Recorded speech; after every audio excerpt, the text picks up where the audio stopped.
साजी India team computer institute में आपका स्वागत है। एक्सेल में हमारे पास सबसे पहली जो टैब अवेलेबल है उसका नाम है होम टैब। होम टैब में अगर आप देखें तो हमारे पास काफी सारे ग्रुप्स अवेलेबल हैं, क्लिपबोर्ड, फॉन्ट, अलाइनमेंट से लेकर एडिटिंग तक।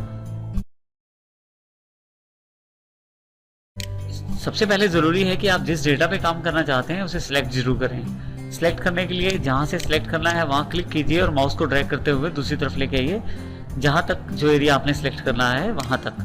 देखिए, जरूरी है जानना कि जो जहां से आपने सिलेक्ट करना शुरू किया था उस जगह व्हाइट स्पेस है, यानी कि व्हाइट सेल है, बाकी सेल्स ब्लू कलर में है, हल्के ब्लू कलर में, जिससे पता लगता है कि कहां से आपने शुरू किया था और कितना एरिया आपका सिलेक्टेड है। सबसे पहले हम जानकारी लेंगे फॉन्ट ग्रुप की। देखिए, फॉन्ट ग्रुप में आपके पास अगर आप यहाँ जाएं तो सबसे पहले फॉन्ट का ऑप्शन है जिसमें आप डिफरेंट टाइप के फॉन्ट फेस ले सकते हैं। ये छोटा सा जो बटन दिखाई दे रहा है इसे ड्रॉप डाउन बॉक्स कहते हैं। यहाँ क्लिक करें तो काफी सारे ऑप्शंस आपके पास अवेलेबल हो जाएंगे फॉन्ट से रिलेटेड। जैसा फॉन्ट आप चाहते हैं वैसा फॉन्ट आप ले सकते हैं। फॉन्ट किस प्रकार का है वो जानकारी आपको ये फॉन्ट फेस वाला ड्रॉप डाउन बॉक्स तो दे ही रहा है। इसके साथ अगर आप अपने डेटा की तरफ देखें तो वो भी फॉन्ट के अनुसार अपना स्टाइल चेंज कर रहा है। तो जैसा फॉन्ट आप चाहते हैं वैसा लेके ओके कर दीजिए। इसके साथ ही दूसरा जो बॉक्स है वो फॉन्ट साइज का है। ड्रॉप डाउन बॉक्स पे क्लिक करें और जैसा साइज आप जितना बड़ा चाहते हैं फॉन्ट का उस पर क्लिक कर दें, वो फॉन्ट साइज अवेलेबल हो जाएगा। तीसरा ग्रो फॉन्ट साइज यानी कि इंक्रीज फॉन्ट साइज, यहाँ से आप क्लिक करके अपना फॉन्ट साइज बढ़ा सकते हैं और यहाँ से कम कर सकते हैं। ध्यान दें, जो फॉन्ट साइज का बॉक्स है वहाँ भी साइज बढ़ाते हैं घटाते हैं तो वहाँ भी ये परिवर्तन देखने को मिलता है। इसके अलावा हमारे पास बी जो कि बोल्ड को प्रदर्शित करता है, बी पे क्लिक करें तो हमारे जो डेटा या टेक्स्ट है वो बोल्ड हो जाएगा। इस तरह से इटैलिक, जिससे टेढ़ा अक्षर हो जाएंगे थोड़े से, और यू से नीचे उनके नीचे लाइन अवेलेबल हो जाएगी।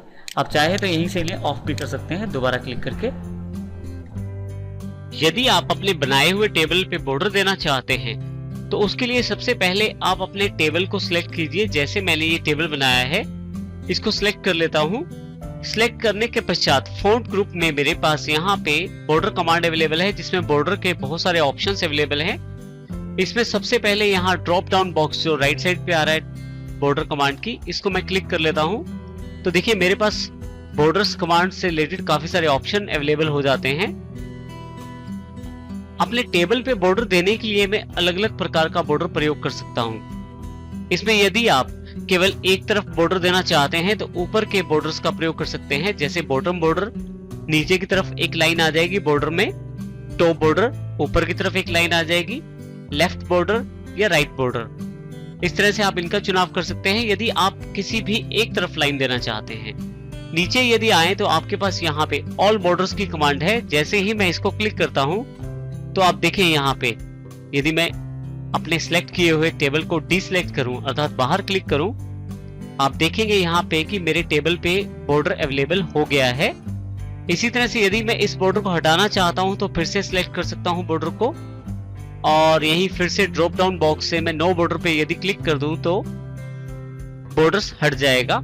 इसी प्रकार से यदि आप चाहें तो केवल आउटसाइड बॉर्डर प्राप्त कर सकते हैं जो केवल आपके टेबल के बाहरी तरफ अवेलेबल रहेगा। इसी तरह से थिक बॉक्स बॉर्डर भी आप प्राप्त कर सकते हैं जो एक मोटा बॉर्डर रहेगा आपके टेबल के बाहर की तरफ। यदि मैं इसे क्लिक करूं तो आप देखें यहाँ पे बाहर की तरफ ये बॉर्डर अवेलेबल हो गया है जो कि थिक बॉर्डर के रूप में अवेलेबल है। यदि मैं इसे हटाना चाहता हूं तो फिर से सिलेक्ट कर लेता हूं और ड्रॉप डाउन बॉक्स से मैं नो बॉर्डर पे सिलेक्ट कर देता हूं। तो देखिए अब ये बॉर्डर हट गया है। इसी के साथ साथ फिर से सिलेक्ट करने के बाद नीचे भी काफी तरह के बॉर्डर अवेलेबल है, जैसे थिक बॉटम बॉर्डर, नीचे की तरफ थिक एक बॉटम बॉर्डर अवेलेबल हो जाएगा, टॉप और बॉटम बॉर्डर, ऊपर और नीचे की तरफ बॉर्डर अवेलेबल होगा, और top and thick bottom border, ऊपर टॉप बॉर्डर और नीचे एक थिक बॉटम बॉर्डर अवेलेबल हो जाएगा। और यहाँ पे top and double bottom border भी है जिसमें ऊपर की तरफ टॉप की तरफ सिंगल लाइन और नीचे की तरफ डबल बॉटम बॉर्डर में दो लाइनें अवेलेबल हो जाएंगी। इस प्रकार से इन बॉर्डर ऑप्शंस का प्रयोग कर सकता हूं मैं। अगर आप ध्यान दें तो यहाँ पे जितने भी ग्रिड्स हैं बाय डिफॉल्ट ये हमारे पास, अगर इसे प्रिंट निकालते हैं तो विद प्रिंटिंग में ये ग्रिड्स नहीं आती जो पिछली तरफ दिखाई दे रही हैं। अगर आप चाहते हैं ये ग्रिड्स दिखाई दें तो सिलेक्ट करके आपको टेबल के साथ बॉर्डर देना जरूरी हो जाता है। अगर आप बॉर्डर देंगे तो आपके जो ये टेक्स्ट बॉर्डर है, यानी कि ये जो ग्रिड्स अब बनाई है आपने ब्लैक कलर वाली, ये सारी ग्रिड्स वहाँ प्रिंटिंग में भी आएंगी, बाकी कुछ प्रिंटिंग में नहीं आ पाएगा। अगर आप चाहते हैं बॉर्डर हटाना तो यहाँ क्लिक करके नो बॉर्डर पे क्लिक कर दीजिए। बॉर्डर के काफी सारे स्टाइल अवेलेबल हैं, आप किसी भी तरह का बॉर्डर स्टाइल यूज कर सकते हैं। अभी मैं इसे नो बॉर्डर यूज कर रहा हूँ। सिलेक्ट करके अगर हम यहाँ पे थिक बॉर्डर आउटसाइड कर दें तो सिर्फ बाहर वाली साइड एक थिक बॉर्डर आ जाएगा, नहीं चाहिए तो हम यहाँ से इसे नो बॉर्डर पे क्लिक करके ऑफ भी कर सकते हैं। इस तरह आप डिफरेंट बॉर्डर्स का प्रयोग कर सकते हैं। नीचे हमारे पास काफी सारे ऑप्शन है बॉर्डर कलर से रिलेटेड और बॉर्डर के स्टाइल से रिलेटेड। अगर लाइन कलर चूज करना है तो जो कलर मैं चूज करना चाहता हूँ उस पर क्लिक करूंगा।